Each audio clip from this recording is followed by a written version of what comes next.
Jelajahi cara baru mendapatkan informasi. Download Metro TV Extend sekarang. Kami lanjutkan perbincangan bersama dengan Bupati Indramayu, Ibu Nina Agustina. Bu Nina, masalah perputaran uang di Al Zaitun ini nanti juga akan saya tanyakan juga ya ke Anda bagaimana perspektif dari pihak pemerintah daerah. Tetapi saya ingin lebih tahu dulu, Bu Nina, terkait dengan kemarin ketika ada kunjungan ke galangan kapal Ponpes Al Zaitun yang statusnya adalah disegel oleh pemerintah daerah. Ini artinya apakah Pemkab Indramayu kecolongan, Bu Nina? Iya, pastinya ini kita kecolongan karena memang gini, tadi kita diskusi juga dari kemarin juga setelah adanya Pak Panji Gumilang masuk ke dalam galangan kapal dengan beberapa tamu, saya mengecek langsung, cross check langsung, kok bisa terbuka seperti itu karena sedangkan izin-izin ini kan belum terpenuhi semua ya, malahan baru izinnya ini dari OSS RBA-nya risk based approach-nya itu baru 29 Desember 2022. Jadi kan baru berproses gitu kan setelah kita tutup. Nah, di situ saya cek kepada semuanya bahwa camat mengatakan, Bu, dengan adanya segelan dan tidak ada yang dirusak apapun, ya kami merasa bahwa ya tidak ada yang masuk, ternyata masuk dari pabrik penggergajian kayu tersebut. Nah, ini saya yang menyayangkan kok tidak izin kepada camat ataupun wilayah setempat lah seperti itu. Oke, terhadap objek-objek yang disegel itu memang tidak dilakukan pengawasan secara berkala, secara rutin atau bagaimana, Bu Nina? Iya, pastinya sih berkala ya, pastinya berkala rutin dari Trantipnya dan juga dari camatnya. Tapi karena melihat pada saat itu pagi pengecekan tidak ada kerusakan pada segel dan lain sebagainya, dan kita berpositif thinking ya bahwa Al Zaitun tidak akan merusak ataupun tidak izinlah kepada kita untuk mencoba masuk atau lain sebagainya gitu. Tapi apa yang kita pikirkan baik ternyata melalui pintu samping seperti itu, melalui penggergajian kayu tersebut. Baik, Bu Nina, sejak disegel tanggal 15 Oktober 2022 sampai dengan saat ini, apakah pelanggaran yang dilakukan ini baru kali ini saja terjadi atau sebelum-sebelumnya juga pernah nih? Iya, baru kali ini aja terjadi untuk bisa memasuki wilayah yang disegel. Biasanya kalau udah disegel itu sebagai pelaku usaha, apa yang menjadi persyaratan dari perizinan dasar yang belum terpenuhi, mereka tidak akan berani lah untuk memasuki. Kalaupun ingin memasuki, pasti mereka izin kepada kami, seperti itu. Ketika ada pelanggaran begitu, sanksinya apa? Apakah hanya teguran saja, peringatan saja, atau ada sanksi khusus tersendiri, Bu Nina? Iya, administratif untuk sanksinya adalah peringatan saja, sementara ini sampai kalau misalnya itu meningkat. Oke, baik. Kalau diulangi lagi begitu ya maksudnya ya, maka ada penambahan sanksi juga. Baik, Bu Nina, iya, soal... kalau diulangin lagi, tapi iya. Oke, baik. Soal perputaran dana di Al Zaitun ini juga menarik untuk kita soroti, dan kami juga membutuhkan begitu jawaban dari Ibu Nina selaku Bupati Indramayu. Menko Polhukam Mahfud MD menyebutkan perputaran uang di Pondok Pesantren Al Zaitun itu sampai 16 triliun rupiah. Nah, Anda sebagai Bupati Indramayu sebelumnya sempat mengetahui hal ini nggak, Bu Nina? Sejujurnya kalau untuk perputaran senilai tersebut kami tidak mengetahui untuk pemerintah kabupaten. Yang kami ketahui adalah dengan lahan yang seluas 1.200 hektar ini, kami hanya dibayarkan PBB adalah sebesar 299 juta.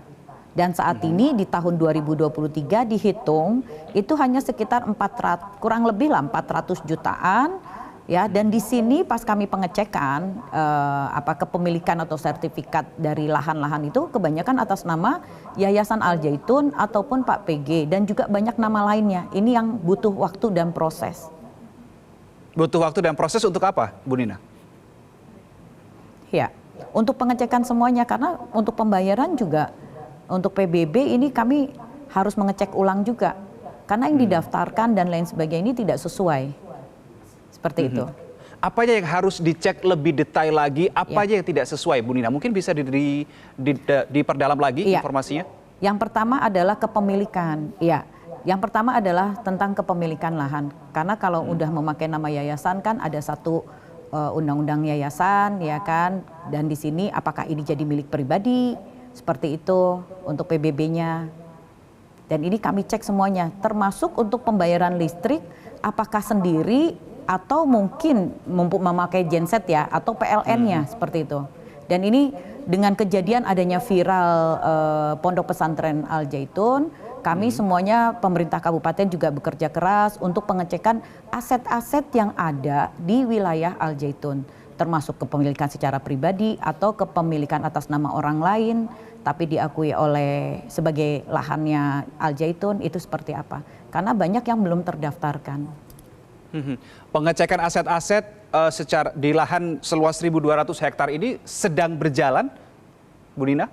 Iya. Sedang berjalan dan juga ada yang belum balik nama seperti itu, dan ini kami harus terus karena dengan lahan yang seluas itu dengan adanya viral pondok pesantren jadi membuat kami ini terus pengecekan secara turun ke lapangan seperti itu. Oke. Hal yang Anda lakukan sekarang dengan jajaran Anda di Kabupaten Indramayu ini apakah selaras sejalan juga yang sedang didalami juga oleh aparat penegak hukum saat ini, Bu Nina? Iya, pastinya kami mengikuti juga bagaimana yang menjadi kewenangan kami sebagai pemerintah kabupaten selaras dengan apa yang dilakukan oleh pemerintah pusat juga aparat hukum lainnya. Kami mensupport semuanya apa yang menjadi yang bisa kami bantulah dari pemerintah kabupaten tentang asetnya sekali lagi. Itu tentang perizinan unit-unit usaha yang dijalankan oleh Al Zaitun pastinya. Apakah ini akan nanti bersamaan atau menjadi temuan-temuan yang lain, itu bisa membantu juga lah pastinya. Oke, baik. Kembali kita bahas soal dana yang tadi saya sebutkan di awal triliunan rupiah. Berarti saya pertegas lagi, Pemkab Indramayu sejauh ini untuk konteks Ponpes Al Zaitun, perputaran dananya hanya sampai pada PBB-nya saja ya, tidak lebih yang ke lain-lainnya ya? Iya, PBB-nya tidak lebih seperti itu. Karena untuk wilayah sekolah juga kan karena kewenangan dari Kemenak ya kan, kami dan juga SMA itu tidak kewenangan dari pemerintah kabupaten. Kewenangan kabupaten untuk masalah persekolahan adalah di wilayah sekolah PAUD, SD, TK sampai SMP seperti itu. Oke. Perputaran uang yang sampai dengan 16 triliun rupiah di dalam Ponpes Al Zaitun ini yang disampaikan oleh Menko Polhukam Mahfud MD, Anda juga baru dengar sekarang ini, Bu Nina? Iya. Iya, baru dengar sekarang ini. Oke, baik. Ketika Anda baru mendengar sekarang ini, tidak ada kemudian kecurigaan yang Anda taruh begitu? Tidak ingin melakukan pendalaman lebih dalam lagi? Ya, pastinya. Kalau sebelum Bapak Mahfud juga menyebutkan juga bahwa kalau kami kenapa dengan lahan yang seluas 1.200 hektar ini hanya pembayaran PBB sebesar kurang lebih 299 juta, itu yang membuat kami juga curiga ini apa, dan itu kami lebih penggalian seperti itu, penggalian aset. Penggalian aset. Oke, baik. Bu Nina, selama Anda menjadi Bupati Indramayu, Anda pernah datang ke dalam Pondok Pesantren Al Zaitun, entah itu undangan atau atas inisiatif Anda sendiri?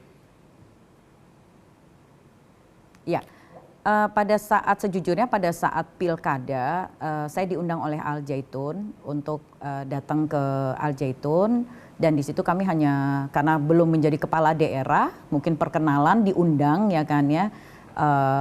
Oleh Pak Panji Gumilang, saya hadir di sana, cuman hanya makan malam dan ngobrol sedikit lah tentang sekolah yang ada di pondok pesantren, tapi kami tidak keliling dan tidak diajak keliling ya, kami hanya makan malam saja, itu aja. Berarti baru satu kali ini saja ya? Dan itu pun sebelum Anda menjabat sebagai bupati? Baru satu kali saya untuk. Iya, benar.